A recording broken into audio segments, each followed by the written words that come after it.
My sister spent weeks sharpening blades and marking patterns on my skin, planning to carve me the way Mom taught her. When I begged her to stop, she just tilted her head and said, "You should be glad I'm the one holding the knife." I said nothing. That was 20 years ago. Last month, she stood next to me on stage, telling a room full of survivors how she saved my life. You know, sometimes the person you think has been completely lost to a nightmare, the one who even became part of your torment, turns out to be the only one who can save you. My family had a twisted secret, a brutal purification ceremony passed down for generations, where 16-year-old girls were carved with sacred patterns to release their demons. And my own sister, Anna, was supposed to be the one holding the blade. For years, I'd watched, terrified, as other cousins and family friends stumbled out of our house, bandaged and broken, after their own ceremonies. Anna, my older sister, the one who used to sneak me candy and braid my hair, had become Mom's star pupil. Mom would praise her steady hands, her chilling precision, her devotion to protecting our bloodline from corruption. Anna would show me her own scars with pride, tracing the intricate patterns Mom had carved into her. "It only hurts until you understand the beauty," she'd say, her eyes vacant, while I tried not to stare at the raised welts covering her arms and back. Mom would beam, saying Anna was living proof the ceremony worked, because look how obedient she'd become. I'd lost my sister to Mom's sickness years before it was my turn. As my 16th birthday loomed, Anna's enthusiasm for my impending ceremony was truly disturbing. She'd sharpen the ceremonial blades right in front of me, casually explaining which cuts would hurt the most, which would scar the prettiest. Mom even gave her anatomical charts, meticulously marking where to cut for maximum pain without hitting anything vital. They'd discuss my purification over dinner like they were planning a party, debating whether to start with my back or my arms. "The arms are traditional," Mom would muse, "but the back creates such beautiful patterns." Anna would just nod thoughtfully, suggesting they just do both in one session. I'd just push food around my plate, too sick to eat, my stomach churning. She'd even practice on raw meat, showing me the exact depth and angle of each cut while Mom critiqued her technique. Mom then showed me the basement room. It was prepared, ready for me. The walls were lined with photos of dead-eyed girls, all covered in scars, including Anna with fresh wounds. In the center, a cold medical table sat, complete with leather restraints. Mom said girls always fought it first, before accepting their purification. Anna demonstrated how the straps worked, explaining she'd gag me if I screamed too loud, because the neighbors might get the wrong idea.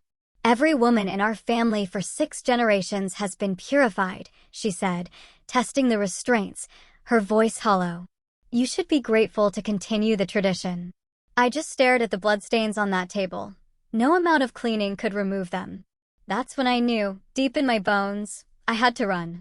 But Mom had new locks everywhere, and Anna watched me constantly, even sleeping on a cot in my room.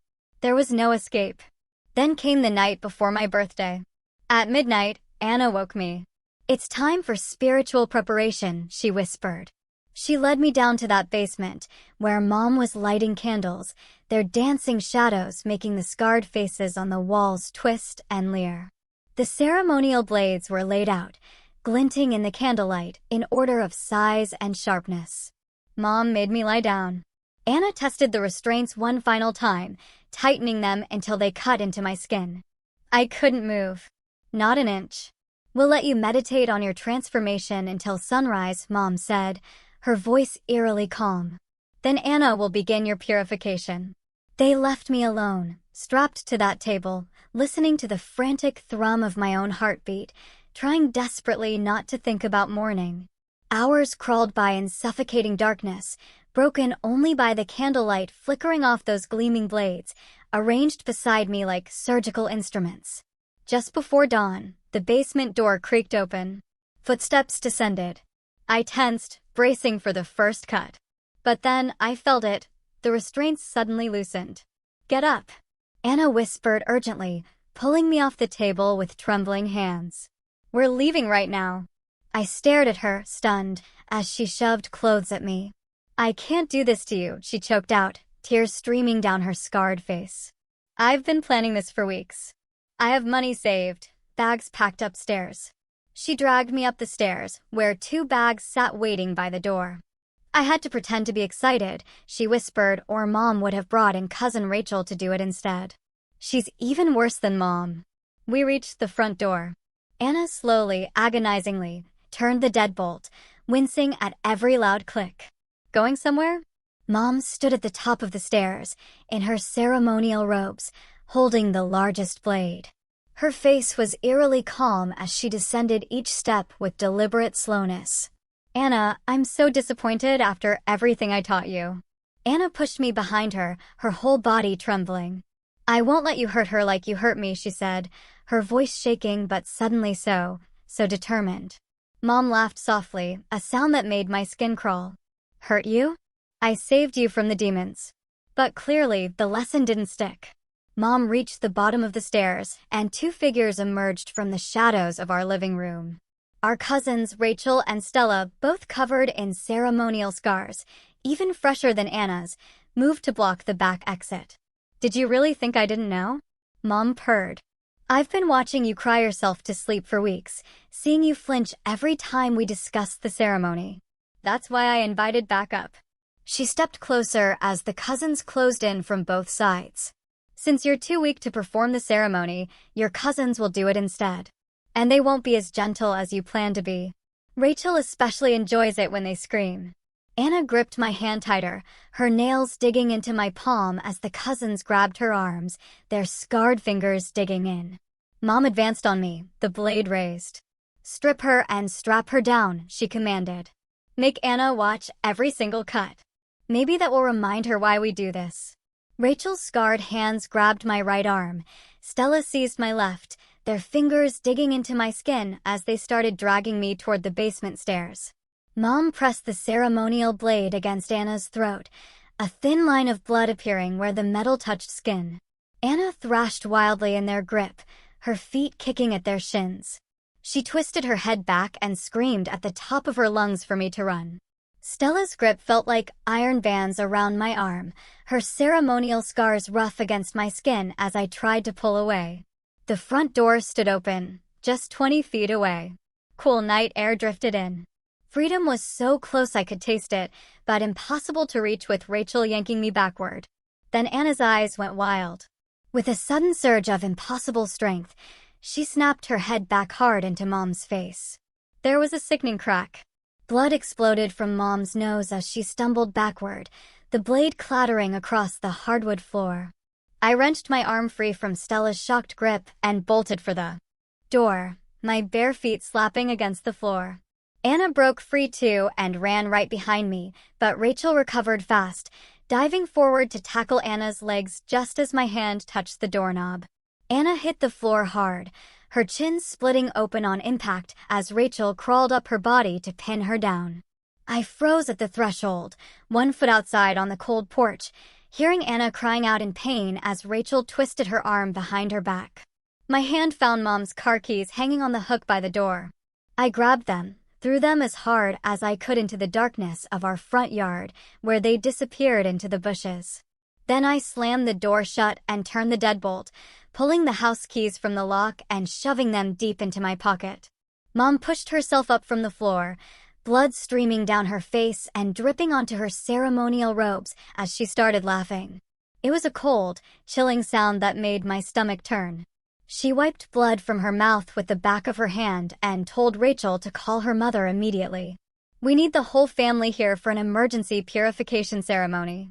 Rachel pulled out her phone while Stella hauled Anna to her feet, twisting both arms behind her back until Anna gasped in pain. I pressed my back against the wall, watching Rachel dial, my mind racing through escape options that kept hitting dead ends. Anna's eyes found mine across the room, and she mouthed something that looked like bathroom window before Mom noticed and backhanded her across the face hard. The house felt smaller with each passing second, the air growing thick and hard to breathe as Rachel spoke into her phone, explaining, "We had a situation requiring immediate family intervention." Rachel announced they'd arrive in 20 minutes, while Mom ordered them to tie Anna to one of the kitchen chairs with extension cords from the garage. Stella dragged Anna into the kitchen while Rachel went to get the cords, leaving Mom standing between me and the hallway, blocking any path to the bathroom. They wrapped the orange extension cords around Anna's wrists and ankles, then around her chest and the chair back, pulling them tight enough to leave angry red marks. Mom told them to prepare the basement while she watched me, saying Anna needed to witness every moment of what happened when girls betrayed their family. I could hear them moving equipment downstairs, the metal table scraping across concrete as they arranged the ceremonial space. 15 agonizing minutes crawled by while I sat on the floor near Anna, whispering how sorry I was for getting her into this. She shook her head, tears mixing with the blood from her split chin as it dripped onto her shirt. Anna whispered to check her jacket pocket, nodding toward the coat rack where her denim jacket hung. I pretended to stumble, catching myself on the coat rack, and my fingers found her phone, tucked in the inside pocket. It was still recording. Everything. Car doors slammed outside. Footsteps approached our front door in a group. Aunt Patricia entered first, already wearing her ceremonial robes, a hood pulled up, revealing the scars that covered her neck and hands. I was trying to understand how Anna had kept up this act for so long, pretending to be excited about hurting her sister while secretly planning our escape. Aunt Patricia looked at Mom's bloody face and the chaos in our living room, asking if they were starting the ceremony early this year, in a voice that sounded almost amused. 2 more aunts followed her in, along with their daughters, all of them bearing the ritual scars that marked them as purified women of our family. I tried to dart toward the bathroom, but Cousin Melissa stepped into my path, her ceremonial scars forming elaborate patterns on her neck that disappeared beneath her collar. She spoke softly about remembering her own ceremony, how the fighting only made everything worse. How acceptance brought peace faster than resistance ever could. They formed a chilling circle around me in the living room. 9 women with scarred skin, comparing their patterns and discussing cutting techniques, while Anna struggled against the extension cords, binding her to the kitchen chair. Rachel pulled out her phone to film everything while Stella tested the sharpness of each blade against her thumb, drawing tiny beads of blood. The women started removing their shirts, one by one, to show me their full scarred bodies. Each pattern more complex than the last, covering backs and stomachs and thighs in raised white lines. Mom's Aunt Patricia ran her fingers along her own scars while explaining which ones hurt worst, pointing to deep marks near her ribs that still ached 30 years later. I tried to scream, but the gag turned it into muffled whimpers as they laid out plastic sheets on the living room floor, discussing whether to start with my arms or back first. Anna kept fighting against the cords in the kitchen, the chair legs scraping against the floor as she tried to get to me, tears streaming down her face. Mom pulled out her phone to call more family members, telling them to hurry because they were starting early, that the girls had tried to run. Within 20 minutes, 3 more cars pulled up outside, and cousins I'd only met at holidays walked in carrying medical supplies and more restraints. They formed an assembly line, passing supplies while Mom organized everything on the coffee table like surgical instruments. Someone turned on loud music, probably to cover any screams, while Stella started cutting my shirt off with scissors, the cold metal against my skin making me shake uncontrollably. That's when we heard them. The sirens. Distant at first, but getting louder, closer. Mom's face went white as she looked out the window. Police cars surrounded our house, officers in tactical gear moving toward every entrance, their weapons drawn. The front door exploded inward as officers flooded in, shouting commands, and the women scattered in every direction, trying to escape through windows and back doors. Mom dropped a blade and raised her hands, but she kept staring at me with this cold fury, like I had betrayed everything sacred. They cuffed all 9 women while paramedics rushed to untie Anna and remove my gag, checking us for injuries. A woman from CPS, Ms. Wells, arrived within minutes, wrapping us both in blankets and leading us to her car while Mom screamed about religious persecution from the back of a police cruiser. Ms. Wells drove us to an emergency foster placement with a kind woman named Mrs. Garcia, who'd taken in abuse victims before. Her small house felt warm and safe, with locks that actually worked. Anna couldn't stop shaking for hours, even after Mrs. Garcia made us hot chocolate and gave us clean clothes that didn't smell like our old house. The first few weeks blurred together with police interviews, medical exams documenting Anna's horrific scars, and meetings with prosecutors building their case. Mrs. Garcia never pushed us to talk, but always had food ready and let us sleep with all the lights on when nightmares woke us. She taught us normal things, like how to make pancakes on Saturday mornings, and that families could watch movies together without anyone getting hurt. Anna would flinch every time Mrs. Garcia tried to hug her, her body tensing like she expected pain instead of comfort. 8 weeks into our placement, Mrs. Garcia's phone started ringing constantly with unknown numbers. They turned out to be extended family members we'd never even met. They called her a kidnapper and said Mom was a loving mother who only wanted to preserve tradition, that we were lying about everything. Aunt Patricia's daughter left voicemails saying we'd destroyed the family and would regret turning our backs on our heritage. Letters started arriving daily with photos of scarred women looking proud, with messages about how we were breaking 6 generations of tradition. Mrs. Garcia changed our phone number and installed security cameras after someone left dead flowers on the porch with a chilling note about betrayal. The grand jury hearing came 3 months after our escape. I had to describe every detail of that basement room with its medical table and wall of photographs. I showed them pictures the forensic team took of Anna's scars, explaining how each pattern had meaning in Mom's twisted ceremony. 2 jurors started crying when I described the restraints and how Mom had meticulously cataloged which cuts would hurt most without causing death. Mom sat at the defendant's table in an orange jumpsuit, her expression completely blank as she watched me testify against her. Anna's testimony the next day lasted 4 agonizing hours.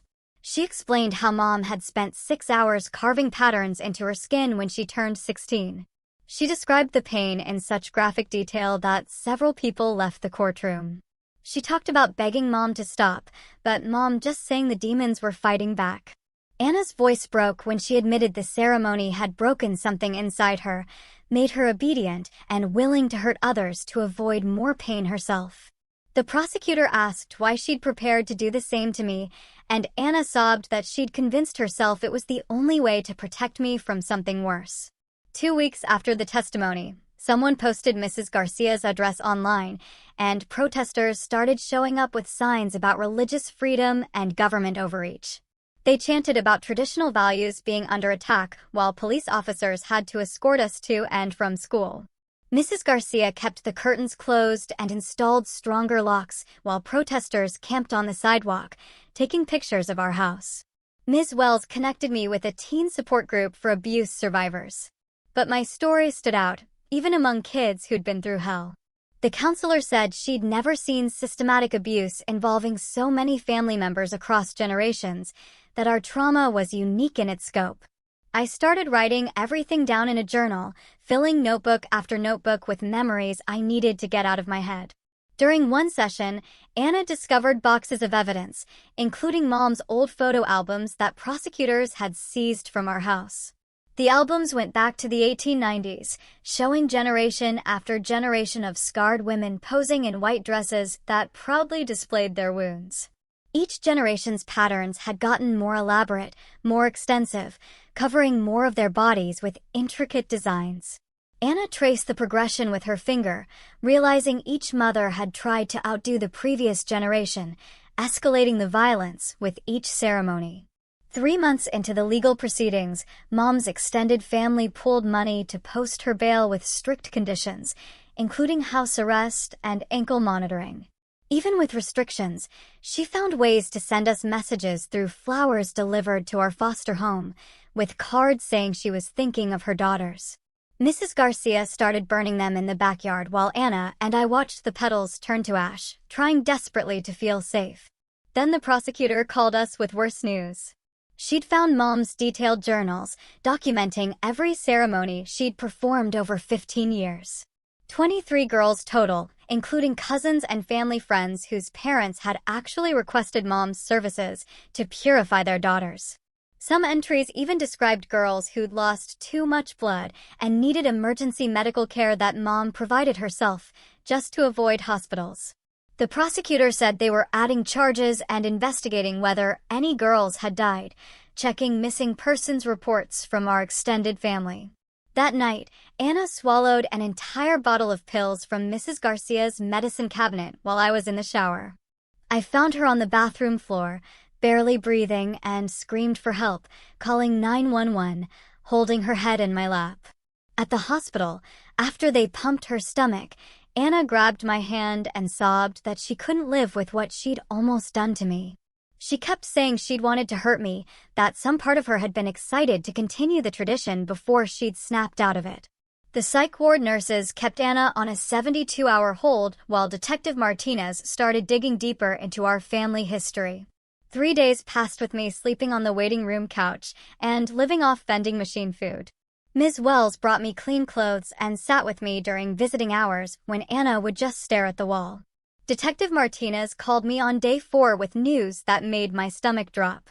Dr. Liu from the county medical examiner's office had found 3 death certificates from the past decade. 3 teenage girls had died from sepsis that started as infected wounds. Their families never reported any ceremonies, but the scar patterns matched what Anna had described. The detective said the FBI was taking over since this now crossed state lines. 2 weeks later, federal agents filled our living room with boxes of evidence they'd collected from similar cases. They found ceremonies happening in Oregon, Washington, and California, all with the exact same blade patterns and restraint marks. Agent Thompson showed me photos of scarred women from 12 different families, all connected through some old church mom's grandmother had belonged to. Anna got moved to a special psychiatric facility where trauma specialists worked with ceremony survivors. Her therapist called me after the first week to say Anna was making progress, understanding she'd been brainwashed since childhood. Her saving me, he said, proved the real Anna was still in there, fighting against what Mom had done to her.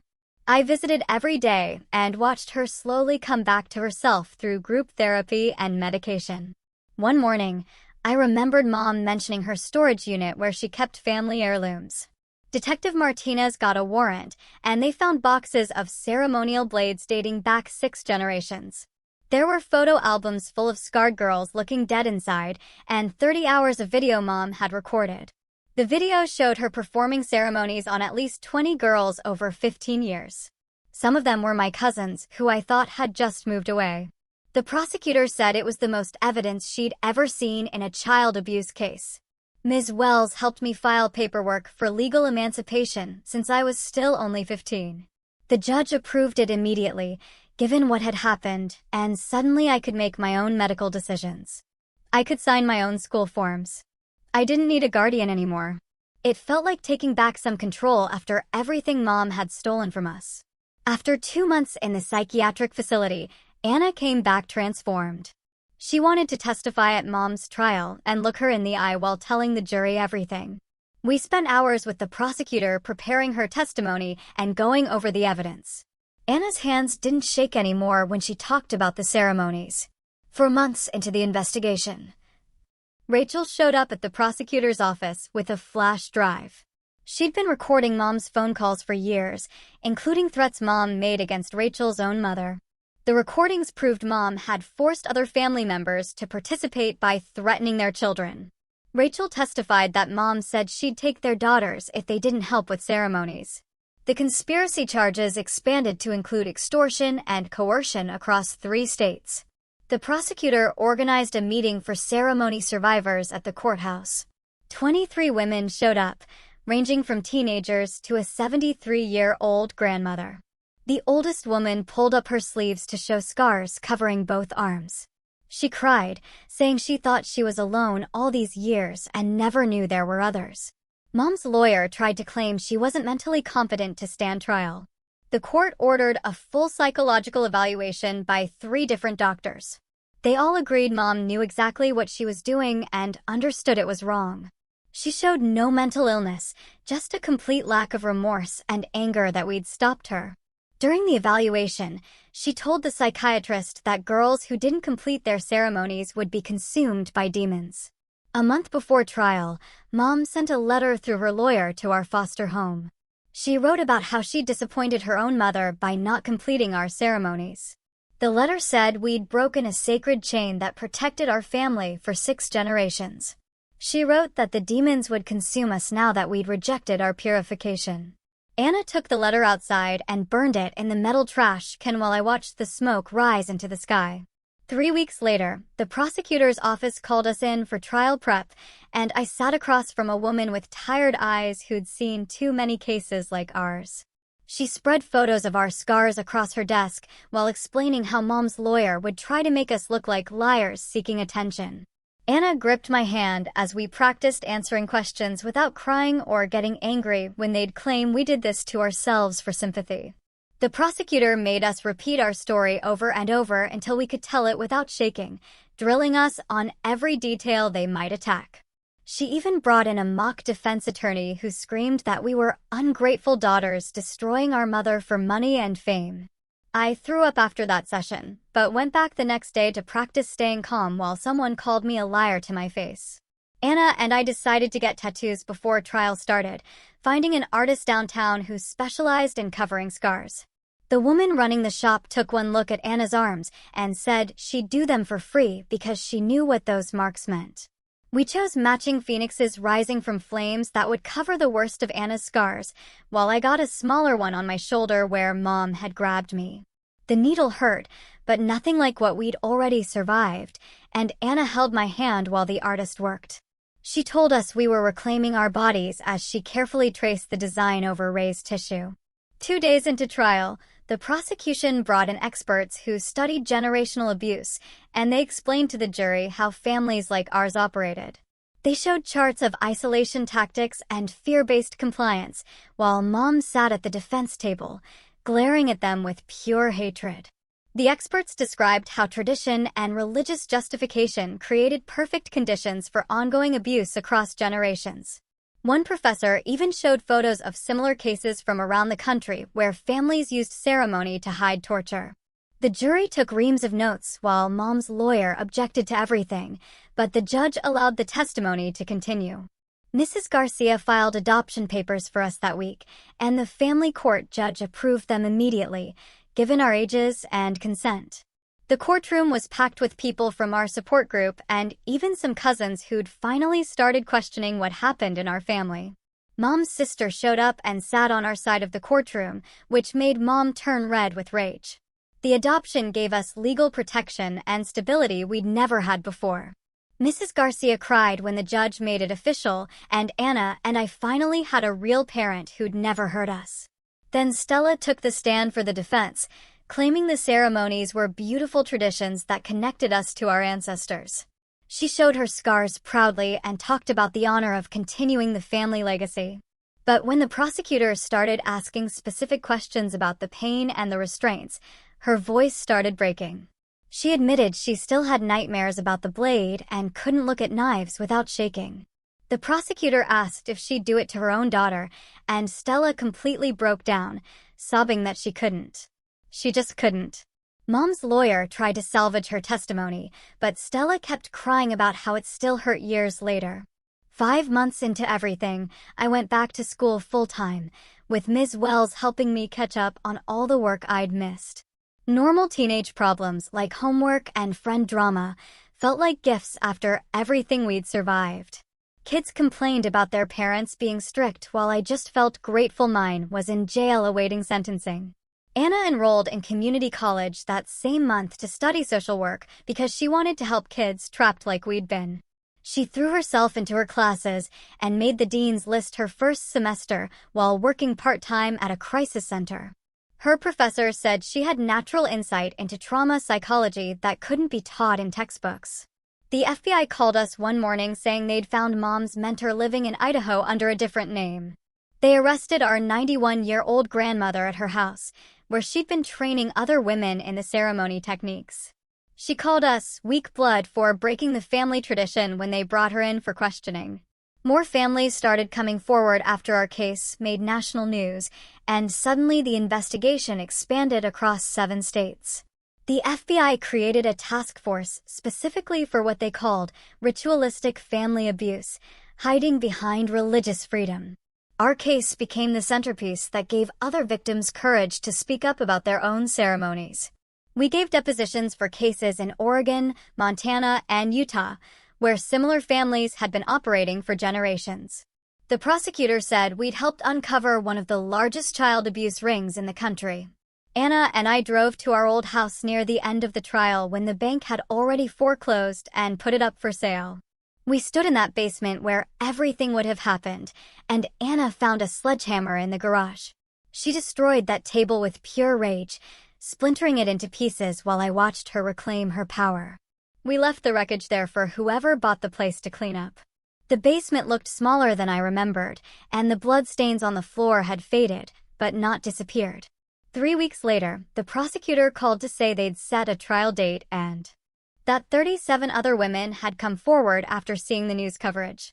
The trial would last 3 weeks, with each victim getting time to tell their story, and the media was already camping outside the courthouse. They assigned us victim advocates who basically acted like bodyguards to keep reporters away and helped us navigate the court system. Mom fired her public defender the day before jury selection and announced she would represent herself because God had told her what to say. The judge spent 20 minutes explaining courtroom rules while Mom kept interrupting to quote Bible verses about honoring family traditions and respecting elders. She even wore her ceremonial robes to court every day, and the judge had to keep telling her to dress appropriately, but she claimed religious persecution. Anna got a call from Rachel asking to meet at a coffee shop downtown, and I waited in the car while they talked for 2 hours. Rachel came out crying, and Anna looked drained, but told me Rachel admitted she never wanted to hurt anyone but was too scared of becoming the next victim.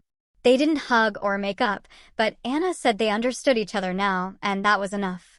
6 months after our escape, I took the stand first and walked the jury through everything, from the basement preparation to Anna's rescue. I showed them the videos Anna had secretly recorded on her phone of Mom sharpening blades and discussing cutting techniques. Several jurors turned green, and one had to leave the room, while Mom sat there muttering about weak-minded people who couldn't appreciate sacred art. Anna testified the next day, and when she described her own ceremony, Mom jumped up screaming that Anna was possessed by demons. Security grabbed her arms as she yelled that Satan had taken her daughter and only blood could save her soul. The judge ordered her removed from the courtroom and made her watch the rest of the trial on a video screen from a holding cell. Between trial days, Mrs. Garcia taught us how to cook family recipes, and we played board games like normal people. We had Sunday dinners where nobody got hurt and movie nights where we could actually relax without watching the door. Anna started smiling again, and I learned what it felt like to have a real family that showed love through kindness instead of pain. Our aunt took the stand on day 8 and destroyed Mom's entire defense by explaining how Mom had twisted the original ceremonies into something sadistic. She pulled out Mom's journals where she'd written about the pleasure she got from hearing girls scream and how she'd added new cutting patterns that previous generations never used. The entries went back 20 years and showed Mom's progression from following tradition to creating her own torture methods. The defense brought in a medical expert who tried to argue the scars showed artistic precision rather than abuse, but our prosecutor tore him apart. She showed photos from concentration camp experiments with similar patterns and asked if those were art too. The entire courtroom went silent, and even the defense expert looked sick as he admitted the comparison was valid. 2 weeks into the trial, I stood outside the courthouse, speaking to hundreds of survivors who'd gathered for support. I told them we were ending generations of torture disguised as tradition, and Anna stood next to me, holding my hand. Neither of us felt ashamed anymore because we'd found our voices and used them to protect others. Mom took the stand on the last day, claiming she was saving our souls from eternal damnation and showed zero regret for anything. She stared right at us and said we'd thank her when the demons came for us in hell. The jury looked disgusted, and several shook their heads as she ranted about being God's chosen instrument of purification. The FBI agent who'd been sitting in the back row stood up and asked the judge if he could present new evidence they'd just uncovered that morning. The judge allowed it, and the agent walked to the front carrying a thick folder while Mom's face went pale for the first time. He spread out printed emails and letters on the prosecutor's table showing Mom had been talking to 12 other families about starting something she called the Sacred Purification Network. The documents showed detailed plans for expanding the ceremonies beyond blood relatives to any girl whose parents thought she needed cleansing. Mom had written instructions for recruiting vulnerable families and even drafted bylaws for their organization, including membership fees and training programs for new ceremony leaders.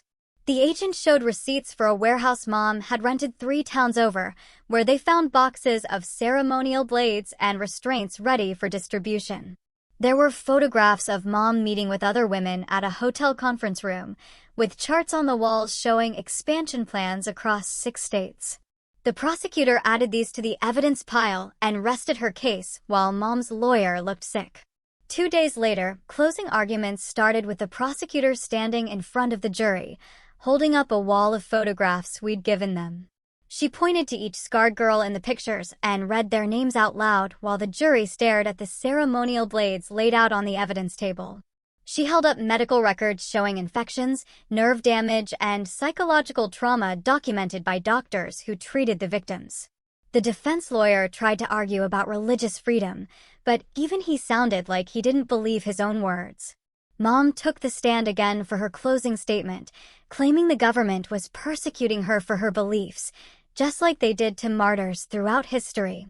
The judge kept interrupting to warn her about inflammatory language, but she wouldn't stop comparing herself to saints and prophets. She pointed at me and Anna, saying we'd regret this when demons consumed our souls and predicted divine punishment would strike everyone in the courtroom. The bailiff had to physically remove her when she started screaming about God's wrath coming for us all. During the 3 days of jury deliberation, Anna and I waited in a room with 7 other survivors who'd come forward after hearing about our case. We sat in a circle sharing our stories, without needing to explain why we understood each other's nightmares. A girl named Sarah showed us scars identical to Anna's, while her sister held her hand and cried. Another survivor brought photos of her own basement ceremony room that looked exactly like ours, down to the restraint table. We exchanged phone numbers and promised to stay in touch, no matter what the verdict was. The jury asked to review the video evidence twice and requested transcripts of all the testimony while we waited. Media trucks lined up outside the courthouse, and protesters from both sides got into shoving matches that required police intervention. We stayed in a safe house at night where federal marshals checked the locks and watched the windows. On the 3rd morning, the bailiff called, saying the jury had reached a verdict and we needed to get to the courthouse immediately. The courtroom was packed as the jury foreman stood up and read guilty on all 43 counts, including aggravated assault, child abuse, conspiracy, and torture. Mom didn't move or blink as they read each charge, but I saw her hands shaking slightly under the table. The judge thanked the jury and set sentencing for the following week, while Mom's lawyer asked about appeal options. The aunt's verdicts came next, with guilty verdicts for everyone, though sentences varied based on their level of involvement.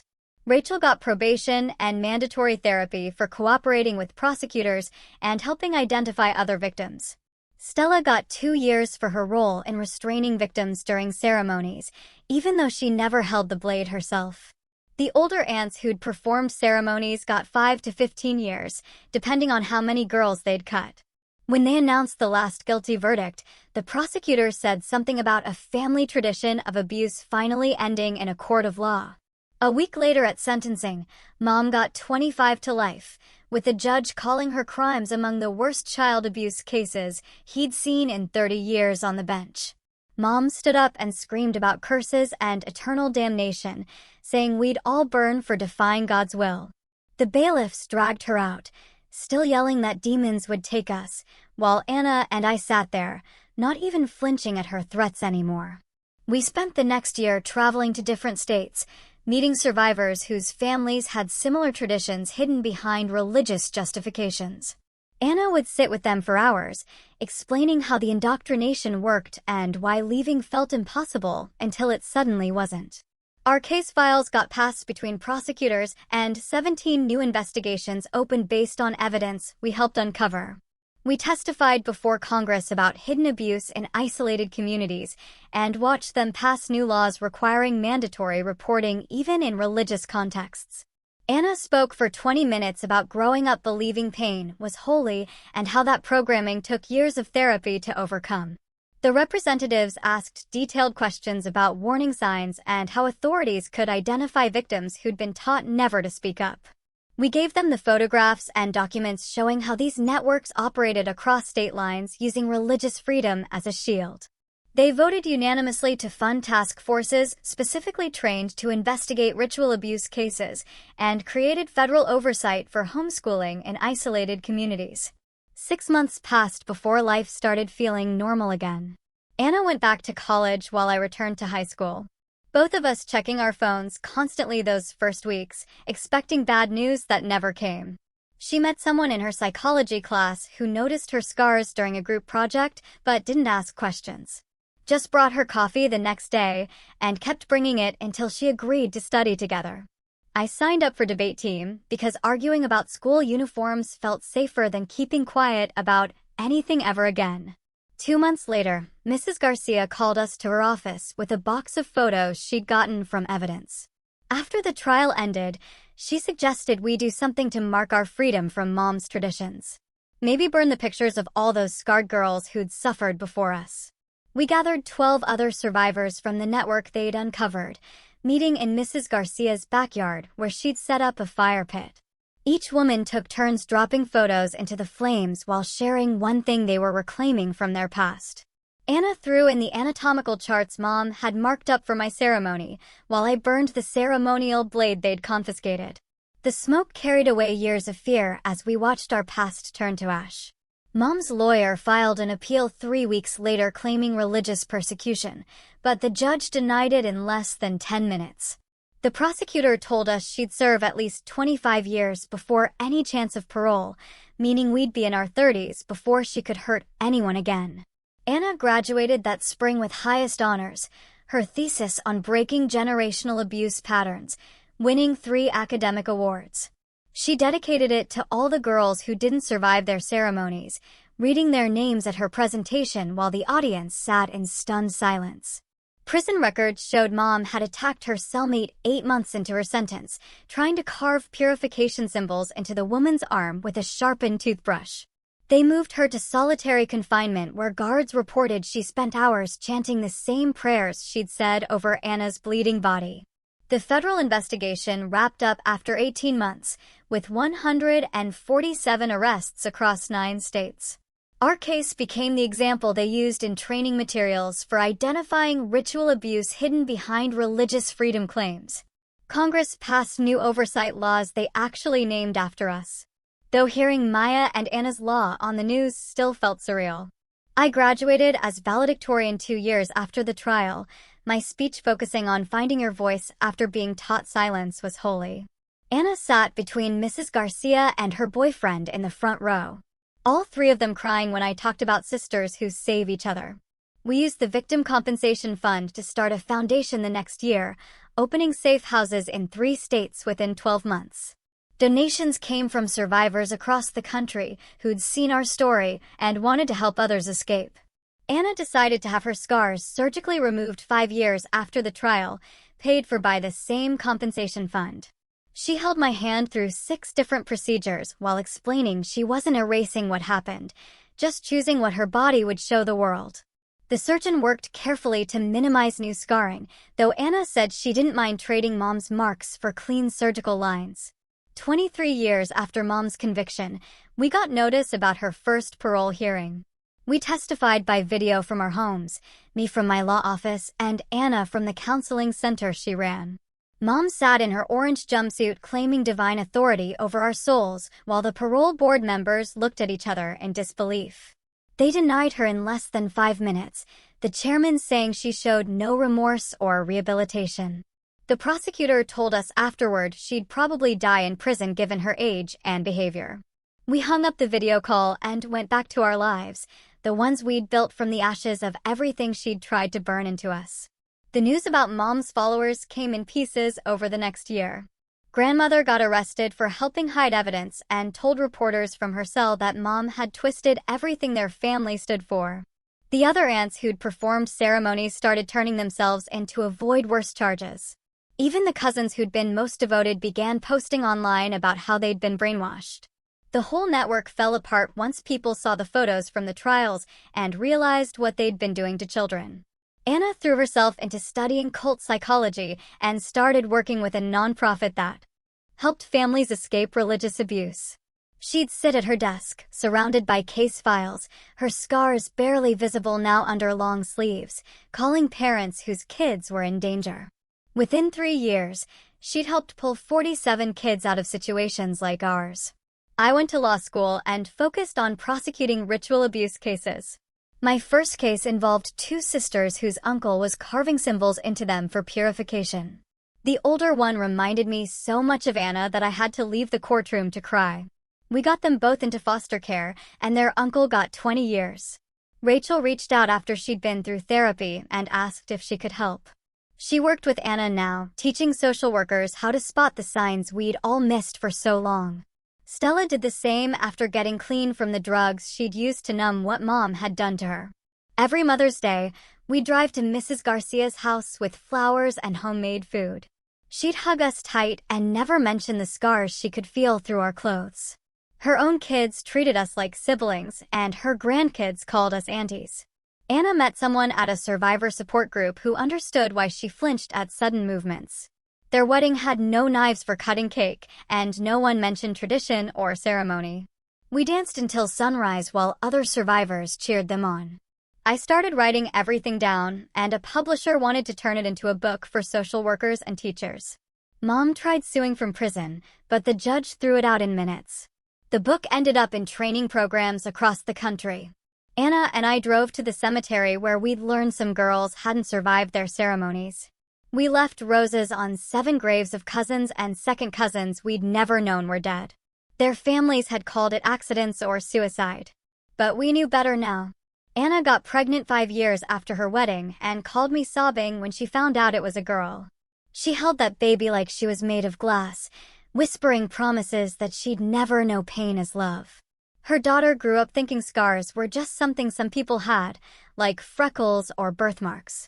20 years after that night Anna saved me, we stood in front of 300 people at a survivor conference. The banner behind us read, "Breaking the Chain." And every person in that room had escaped something like what we'd survived. Anna took the microphone first and said, "We've turned our worst nightmare into our life's work." I looked at all those faces looking back at us with hope and understanding. The basement that had haunted us for decades had become the foundation for saving others, and the chain of violence that had lasted 6 generations finally ended. With us.